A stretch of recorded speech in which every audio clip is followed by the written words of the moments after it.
Come on, Thrive, would you stand with me? And let's join together. Let's give Pastor Afrika the warmest. Joburg, Thrive, welcome.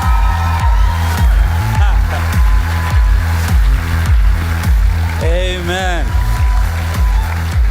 Thank you very much. Don't you think you've got the coolest pastor here? And the fact that he can pronounce my surname means that he gets another star. I'm either Mhlophe, Mhlophe, or he just said, Afrika Mhlophe. I'm like, wow, that's impressive. But wait, thank you very much. You may take your seats. And so I've heard that you've been doing a series on the idea of no other gods. So I hope that I can add a little bit of a certain element to this exploration that you've been going through. And my focus will be in the book of Acts, chapter 17, verse 26, if you can page there. I'm from a city called, well, I went to sleep, it was called Port Elizabeth, and I woke up, it was called Gqeberha. So a lot of things take place when you are sleeping. So apparently there was a consultation, and 400 people agreed to change the name of the city. Yeah, so just make sure that you don't one day in Boxback is called something else. Just be alert. These people can do things while you are sleeping. So Paul, the Apostle Paul, goes to a city called Athens, right? And so cities are very important to God's eyes and God's sight. And there he is moved by a certain orientation of these people. One, they are very religious, and two, they're very philosophical. And there's a Areopagus there. There's a whole point of just meeting together to pontificate and throw around different ideas and stuff. And Paul goes and says, wow, you men of Athens are religious because I see different altars to different gods. And I even see an altar written to an unknown God. And begins to talk about this God. He focuses on that altar and uses that altar as a point to reveal the unknown God. And one of the things he does within that framework is to dispel and to refute certain dominant ideas that were there in Athens. And in verse 26, which we're focusing on, one of the things that Athens had embraced was that human beings come from the ground. They ascend from the ground. So they didn't have creationism as we have. They didn't have a cosmology or idea of where we come from. So people on the earth will ask generally three main questions. Where do we come from? Why are we here? And where are we going? Those are questions that deal with background, that deal with existence, why we exist, and what is our future destiny is like. So Paul then says in Acts 20, verse 26, and he made from one man every nation of mankind to live on all the face of the earth, having determined allocated periods and the boundaries of their dwelling place. So in this verse, we see a couple of things. The first one is that human beings, they all originate from one person. So the first thing that Adam did, it talks about the common origin of humanity, tracing them back to Adam. It's very important to start there, because sometimes you'll hear people talking about, let's go back to where we come from. So whenever people want to do something, they'll rationalize it by saying, I'm retracing my roots, or I'm going back to where I come from. But conveniently, they will go far, but not far enough. So when people say to me, let's go back, I say, go back far. How far do you want us to go? But many people will go back, but they won't go back only 600 years ago, 800 years ago. But the ancestor you trace yourself from, where does he come from? Why do you start there? Why don't you go before and on and on and on and on and on until we get back to Adam and Eve again? No, but we can't, because it becomes inconvenient for us to go back that far, because then we have to sort of own up the idea that we all come from God and we are all accountable to God. Right? So we'll trace ourselves to a point that conveniently suits us. But we will be ahistorical or historically practicing historical revisionism, but we will not be historically accurate unless we trace ourselves back to Adam and Eve. So human beings, despite their ethnic difference, language differences, and many other things, they have one common ancestor, and that is Adam. So Christians have a particular understanding of the world which we live. Our cosmology puts God at the center of creation. So we don't believe in the Big Bang. We don't believe in accidental things. We believe things were planned. We believe that there is a first cause. We believe that there is a designer. We believe that there is an intelligence behind our creation. We don't believe that my nostrils, I don't believe that the hair within my nose was there by mistake. I don't believe anything was just plugged in there, like glued in there, or just stuck itself in there. And everything serves a purpose and is placed there by a creative God who knows all things, right? So that's what Christians are about. And so the next thing we see there is that he says he determined the boundaries of the allocation, which means that the dispersal of nations to various parts of the earth is God's plan. All of it in fulfillment of Genesis 1:27, where he says, populate the earth, replenish the earth. So we see there. So therefore our geographical locations are not a mistake. Where we find ourselves in right now at this point, it's God's providential plan. So we're not here by mistake. Even the people who've migrated or moved, we believe the hand of God was in the background, instrumental in their movements throughout the earth. Right? So we see that. So Paul almost like locates various powerful things in one verse. Made all nations from one blood, origination. He made all nations on earth and determined the boundaries of their allocation. And so one of the things we see there is that human beings, when it's from one blood, so blood is not a race, blood is a type, right? So if you, God forbid, you have blood loss and you refuse blood from a different racial group, you'll die, right? You'll die, not of blood loss so much, but of ignorance. So like they'll have to write in your tombstone, here is a person who died needlessly. Should not have died. I said, I don't want a person, blood from a colored person. Me, I'm black. They'll say, okay, he's dead because he was ignorant. There's no blood of a colored person, there's a type. There's a type O or type B. Blood is a type, it's not a race. The same blood flows in all of us. So they will say to you, here's a person who died who should not have died, but was ignorant. So God created people in his image. Notice that he never created people who are called white or black. He said, let us make man in our image, not let's make a black man or a white man. So black or white are social, political terms, they're man-made terms. People call us white or black, not God. Creature, not creator. Right? Because when they name you, they can control you. Whoever in Hebrew culture, whoever names a product or whoever names something has authority over what he names. All right, so we have, now I don't know about you, but I don't know what's black about me.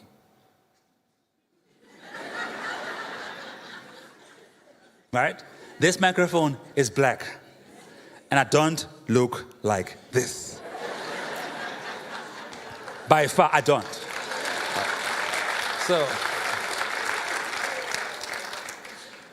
and consequently, I've never met a white person. I've traveled to various parts of the world. This shirt is white. I haven't met anyone who looks like this. I've met many pinkish people, but not white people. So these things don't fully describe who we are. They don't fully describe who we are. But we are supposedly forced to accept these labels and therefore have to adhere to what the label comes with. The label is fully loaded with certain values and certain belief system. And then if you don't follow that, you then be given names. Like me, like you are not black enough. I said, like, whatever that means. Or you are God forbid, you're a coconut. Black outside, white inside. I've been trying not to be coconut, but it's not very easy. Because there's certain things that black people do and white people do, right? Like white people, if you have not grasped it by now, drink a lot of coffee. It's just a white thing. There is a reason there's no coffee shops in the townships. There's a reason for that. So we're not about to have meetings and have coffee throughout the day and buy coffees here and buy coffees there. That's not how we roll. We buy coffee for the house for the month. Right? So this thing of coffee shops everywhere is new to us. Why people drink so much coffee that in Port Elizabeth, they'll go to the beach to walk the beach, which is wonderful. But they'll have a caravan there. Somebody with coffee, selling coffee, because they can't even walk the beach without coffee following them. Like, do you want more coffee? It's amazing. There's coffee everywhere. So, and then black people now are getting there and we're becoming a little bit of snobs. So forgive me. I'm serious. I mean, if I visit your house and you want to do me instant, and there are certain instant, but there's levels. There's level I will not drink. I won't mention the name because maybe the company's owners are here. I don't want to. But the level that I will say, please, water, just water. I will have water. No. I'm not drinking that thing. That thing, I'm not drinking it. I will have water, thank you, please. There's no way I'm drinking that thing. I grew up on that thing. I have trauma just looking at that thing. There's no way I'm drinking that thing. It's reminding me of trauma and pain and poverty and all kinds of things. So I'm not drinking that thing. Another thing we see in Acts 17:26, when it says he determined the boundaries of the allocation, we see the sovereignty of God over the history and the affairs of nations. That nations do not just form themselves, that God's hand is there and is sovereign over nations, right? And so that's very important. Now let's look at Athens itself, the city of Athens, the importance of Athens and their philosophical pursuits. Athens people are very proud of themselves, that they know and they pontificate. I mean, they talk about Paul, what will this babbler tell us? Let's come and listen to this new knowledge. So they were very proud of going around spewing new ideas. The word philosophy means a study of fundamental questions about the existence, knowledge, values, reason, mind, language, seeking wisdom through critical inquiry and reflection on our deeper assumptions. So the Athens were curious about the world around them. That is great. And they came up with all kinds of theories as to why are we here, how did we get here. Now you notice that every nation on earth has its own philosophical pursuit or corner. So you'll hear something like African philosophy or whatever. You hear things like decolonization, like pedagogy, like knowledge systems must be reconstructed, revisited, and why are knowledge systems that are indigenous seeming suppressed? What about African indigenous knowledge? There's some powerful concepts there, by the way, in Africa. If you look at the wisdom of Africans and the building of the pyramids at Giza and in Egypt and the Mapungubwe Institute in terms of the uncovering of ancient manuscripts that showed Africans traded in Africa before the arrival of Europeans here. And they had some discoveries. So therefore, ancient stuff is not always primitive, antiquated, or has not value in itself. I mean, not everything is imported, is brought by Europeans in Africa. Some of the stuff existed here. If you look at the Khoisan people, the discovery of the use of root system and different plants in terms of their healing properties, no one taught them that stuff. They're self-taught. Their ability to trace spores of animals and their drawings, obviously, in caves, which are still now being viewed as ancient manuscripts, that just shows how powerful they were in their own innate way of expressing civilization, right? So God had his hand on nations, even before they knew about God. And he put himself there. And the Athenians had their own particular worldview. A worldview is your view of the world. Every one of you has a worldview, even if you're not aware of your worldview. Every person has a view of the world, even if you're not conscious of your worldview. What we're hoping for is that your worldview is biblical. It's Christ-centered. That you have a worldview, that's for sure. The question is it biblical? Meaning, do you see the world the way God sees it? Or is your worldview materialistic, or is it humanistic? Is it animistic? There is a worldview. You must just align it to God's view. Right? That's the important thing. And so, now, it says here, when you look at, when you go back to the text, And then it says, when it continues in verse 27, that he made them, and that they, the nations that he made, different nations. Now, the difference in nations, so diversity is God's plan. So God made from one blood of man all nations on earth. So God is a God of diversity. So God is not disturbed or perturbed by diversity. He made all nations on earth and determined the boundaries of their location. So different nations, different geographical locations. But when Paul then explains the reasoning behind this, because it's important to not only locate what is truthful of the statement, but the reasoning why God did this. The word for then is used there in order to explain to us, and a conjunctive word, a word that brings together two thoughts. And it says that they, the nations, may seek after God.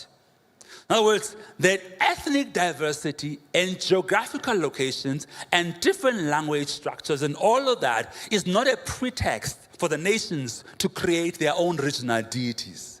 So it doesn't give nations the reasoning for them to create their own gods. So there's no need for national gods because there are different nations. Same God who made different nations did not give nations the right to create their own national or tribal gods.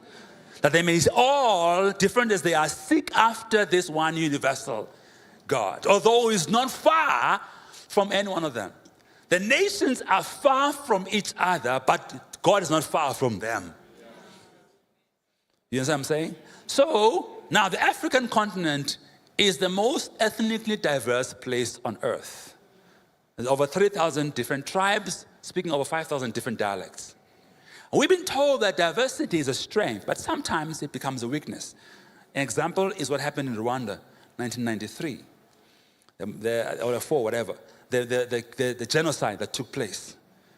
Killings, 800,000 people killed in 100 days of orgy. And that's because of ethnic diversity. I think Samora Michel, former president of Mozambique, once made a statement. He said, for a nation to live, the tribe must die. For a nation to live, the tribe must die. In other words, you cannot build nationhood alongside tribalism. You've got to put down tribalism if you want to raise up nationhood. And as South Africans, we have not mastered this. We've been a sum of parts. We've been just coming together, there's no sense of nationhood or national vision or a sense of cohesive. We're just the different parts brought together, and sometimes we don't even know how to make this work, right? We're stuck on that. And as a result of it, we find a situation where we all have derivative names for God. In other words, every group of people have a name for God. Now, listen to this. The name for God defines the entity or the position or the being or the idea of a supreme being. It doesn't define who the person is. Okay, let me explain to this. People say to me, but Africans have always believed in God before the arrival of Europeans. No. Africans have always believed in the idea of God, but not in. Okay, you may believe in the chair, in the idea of a chair, but your belief must correspond with action by you sitting on the chair. Believing on the chair but refusing to sit on it means your belief has no corresponding action. It's faith without works, it's dead. It's not having any impact in your life. It's abstract, it's theory. You believe in the chair by entrusting your weight on the chair.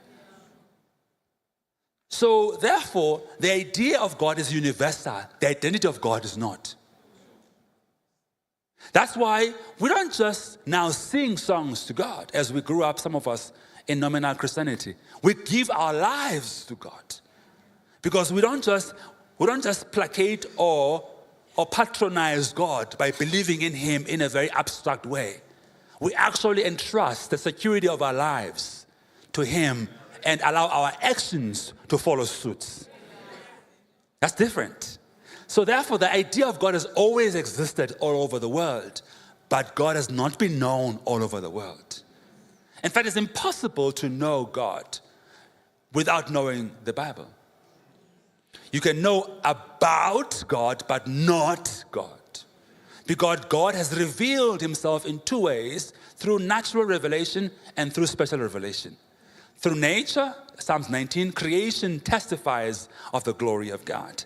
But to know who he is, Moses asked this question, that when you sent me there, who shall I say sent me? In other words, he's seeing the miracle, seeing the burning bush, he's seeing the supernatural act, but he wants to know the being behind the act.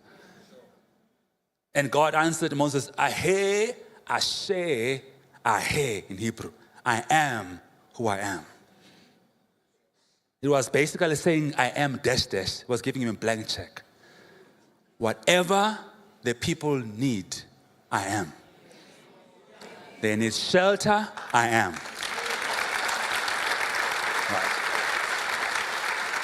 That's why when Jesus made that statement to the Pharisees, they took up stones. Because they knew that he's not speaking I am the way we understand English. He was referring to that ancient, and not I was and I will be, but present help in times of need. Right? And so the Hebrew people have a greater understanding of God because of the Hebraic names of God, which all of them represent different characteristics and nature and attributes of who God is. Behind every name is a sum total of God's attributes locked in that name. So the names are not arbitrary. They're not inconsequential. They reveal the person who bears the name. So God, therefore, doesn't just heal, he is healer. He doesn't just love, he is love. Meaning for love to end, God must end. Meaning you can't live long enough for God to hate you. You have no capacity within you. You have no capacity. Even if you try, you can't make God hate you. For God to hate you, he must stop being God. He doesn't love you because you are lovable. He loves you because he can do nothing else but love.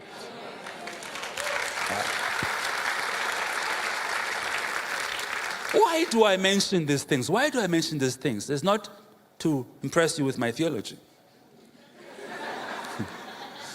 I mention these things because the other understanding of God in other religions is vastly different from that.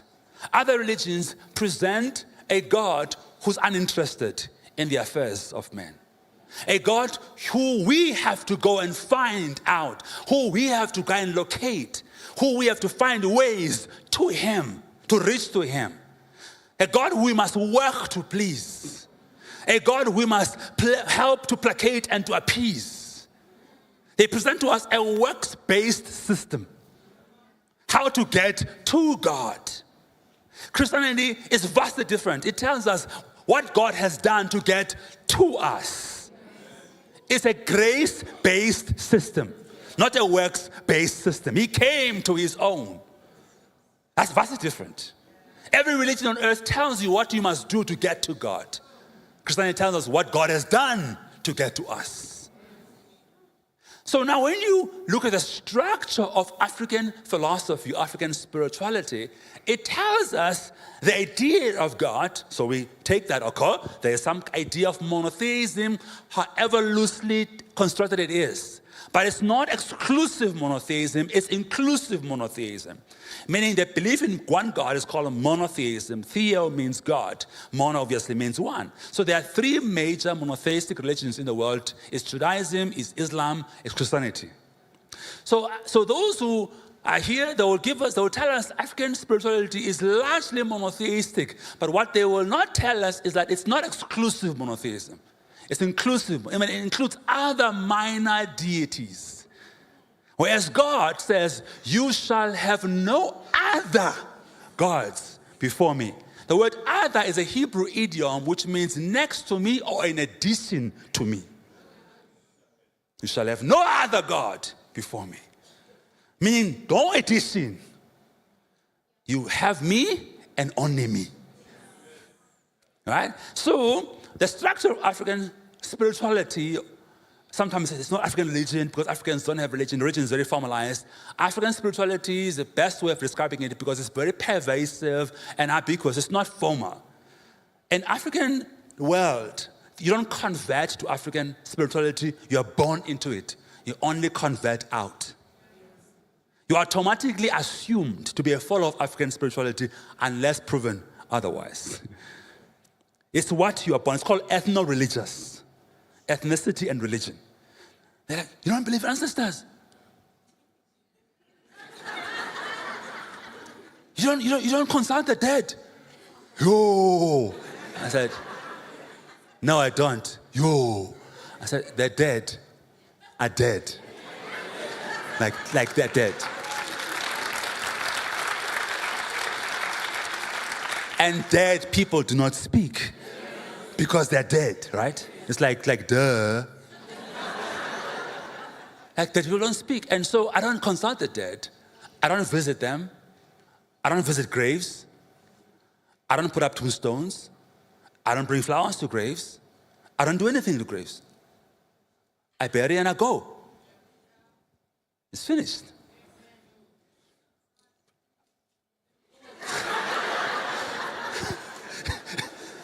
The room went quiet. Yeah, so you need to know this finality. You know, one of the things about in the Old Testament, there was a period of mourning. A period why? So that mourning ends. So the mourning doesn't become open-ended. Because God knew if it doesn't end, it will open itself up to other spiritual matters. So they had to end mourning for Moses. Moses must have is dead. Joshua, arise. Meaning stop staying around. It's time to move on. Moses is dead. So it's important for us to deal with death properly. Death, I was saying in a funeral yesterday in PE before I flew up here, that death is not cultural. Right? Death is not cultural. Death is universal. Dogs die. There's no culture there. Cats. Stop creating a religion around death. Death is death. Death is like life. Like things live, things die. There's no belief there. It's just reality. The question is always, where do people go? Like Luke chapter, you know the book of Luke, the story of a rich man and Lazarus, Luke 16. By the way, that's my sermon for funerals. By that I mean that until God speaks otherwise, it's my stand-in sermon. It's like, so I reveal a secret. I have a sermon. I have a stand-in sermon. I don't seek God a lot until He tells me. I've got a sermon permanently existing, ready. Luke 16, verse 19 to 31. The rich man and Lazarus. So I tell the people, everyone dies. The rich people say, yes, Pastor, even the rich, they die. So I go with them nicely from that point onwards. They love me until a certain point. When I then talk about where they go, I said, no, the rich man went to hell. It says in the scripture. In hell, he lifted up his eyes and cried out, Father Abraham, please send Lazarus to dip his finger in my tongue because I'm in torment in this fire. So I explain based on that there's two places to go to. There's no other middle place. You don't float around, you don't come back, you don't bother us, you go somewhere. Right? Based on that.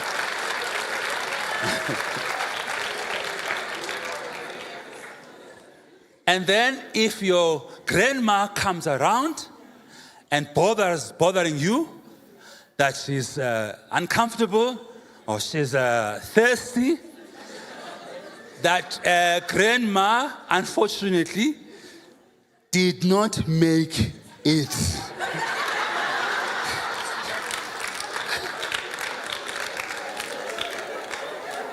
It's not me saying it.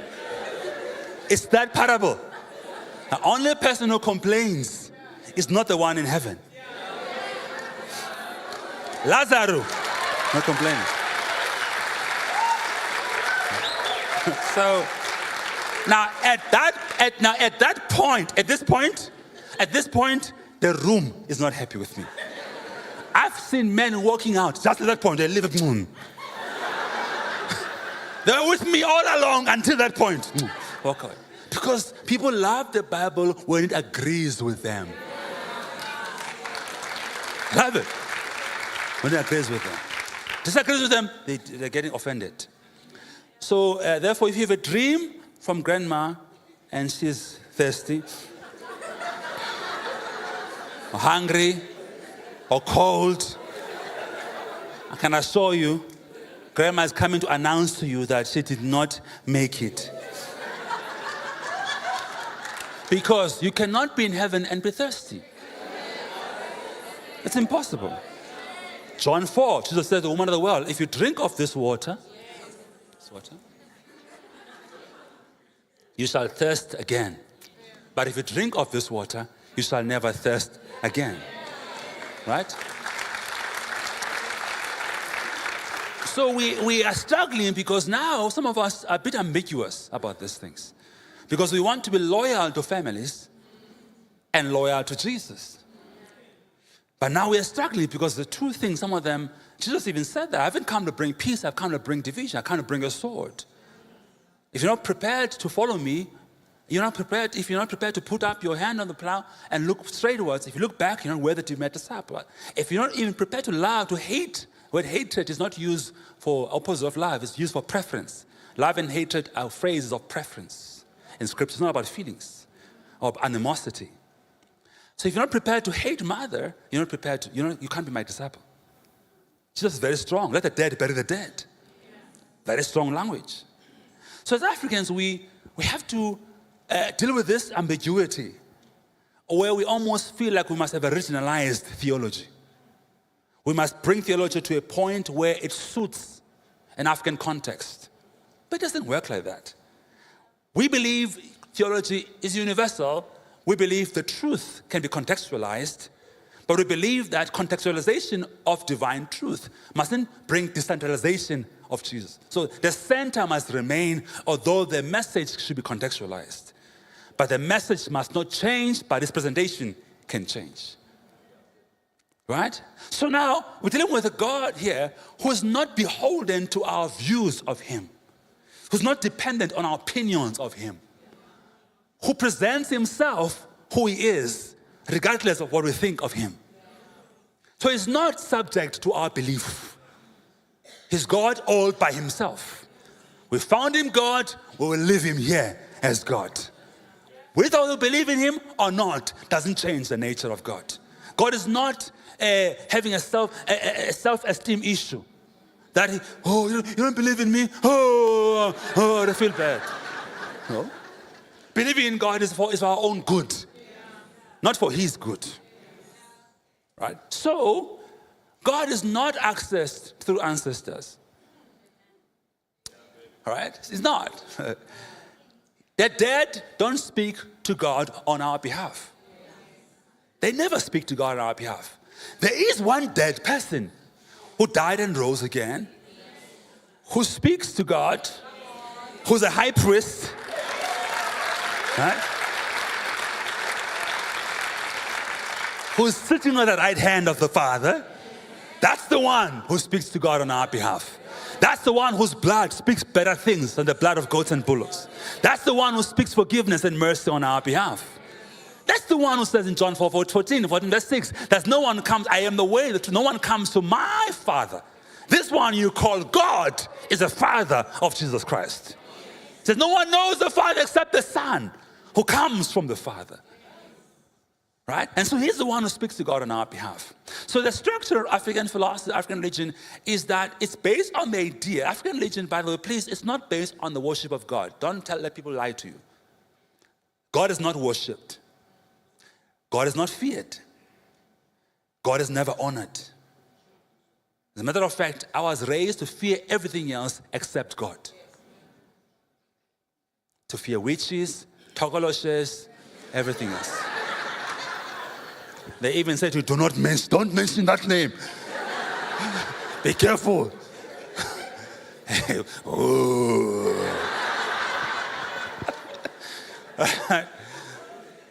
But God, we disrespect, we dishonor every day. Name of Jesus, we use it as so word, but these other spirits, we fear them. I mean, the ancestors purportedly they speak on God's behalf, we are told. But they never say anything God is saying. They make demands on their own behalf. Imagine I'm the spokesperson of the president, but I demand you respect me. Hey, if you don't respect me, I will kill you. You're like, oh, wait, you're a spokesperson. Why are you the one now terrorizing us? If you don't, I will kill. I mean, imagine you are called to be a Sangoma witch doctor and it's supposed to be a gift. But if you don't take this gift, I'll kill you. A gift. A gift. What kind of a gift is this? You dare not take my gift? I am not sure about this gift of yours. Right? Who supposedly must believe that there are spirits that only target black people. And so some people go to the graveside to bury their loved ones, and they come back, they wash their hands. I don't know if you do this here in Gauteng, but they don't wash their hands for hygiene. Please don't lie to me. 200 people standing in one queue, one bucket, and one towel. Not hygienic at all. I promise you, nothing hygienic about that. So we stand, and then the truth is that we fear. We fear. It's superstition. If I don't wash my hands, the spirit of death will strike me. Yes. So I always ask questions. I'm like, okay, there's a spirit there in the graves, in the cemetery, that let a white person, if you don't wash your hands, you can pass on a white. You black person, when are you. You dare not wash your hands, eh? Yeah? We'll kill you. So we're supposed to believe that the spirits which only target black. I'm like, Have you seen white people's their funerals? Have you been there? Very short. Everything they do is cheap. White people are very cheap. Very cheap. Very cheap. Stingy. I mean, they build chapels for small. I mean, have you seen a church in the township with a chapel? What is that thing? 50 people sitter for a funeral, for a wedding. Everything there is small. Only RSVP. What is RSVP? What's this thing of confirm you're coming? What is this business? Now we cater for the whole village, not RSVP. It's stingy. So they build chapels for 50 people. Because they always have a list. You must see the list. Now we say, our daughter's getting married. We announce to the village. We invite you. You might come with 4 of your friends without telling us. There must just be enough food. Because we don't know what may happen. So we have that. And therefore, but look at their funerals. Ne? I asked my white friends, guys, how do you bury? Because you bury your loved ones. You don't speak long speeches.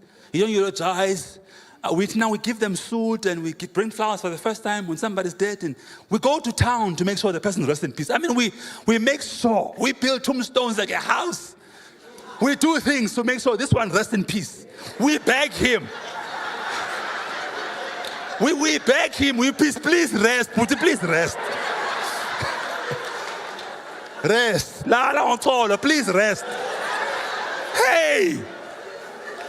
2 weeks later, Booty's back. He's angry. Like what? What must we do? What else? We suffered under apartheid. We have no money. We have no bill. We're still suffering. You want me to do for you a cow? Where is the cow? What cow? You know I'm poor. You left me here poor. Where am I going to get a cow for 20,000 rands? You where? So we must make loans. Slaughter cows. We can't afford.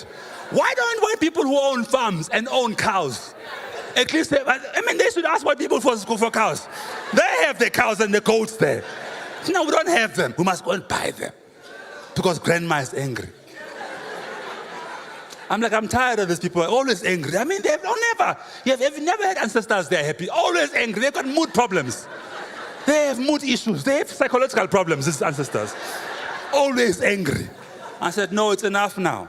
So I've never visited my parents' graves. We buried my mother in 1989, unfortunately. I grew up as an orphan. 1989, 18th of November, 2nd of December, 18th of November she died. 2nd of December, 89, we buried her. I have never been to a grave ever since. I don't need to go. I've never been there. I don't know where the grave is. And I don't know. Yo.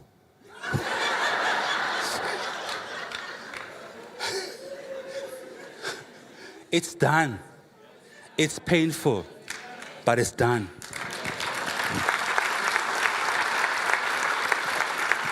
Oh, just for clarity, I've loved no woman like I've loved her. It's not that there was a problem in the relationship. I've never been loved by any person as I was loved by her. But I knew it's done.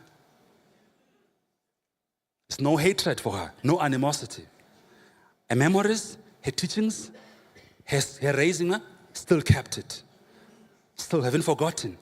Her instilling of discipline, financial management, discipline, stewardship, all of those things, I've still kept them. Her memory, I've still kept it. But I don't need to visit her grave. There's nothing for me there. Because I don't want to be caught up in some confusion. Because the visiting of the graves straight lanes towards another belief system. It's done for good reasoning, but it can actually find itself tapping into. Good motive, but it could find itself swayed into. The emotion, the grief can sway you over into some stuff that can hold you captive. So we're closing on that.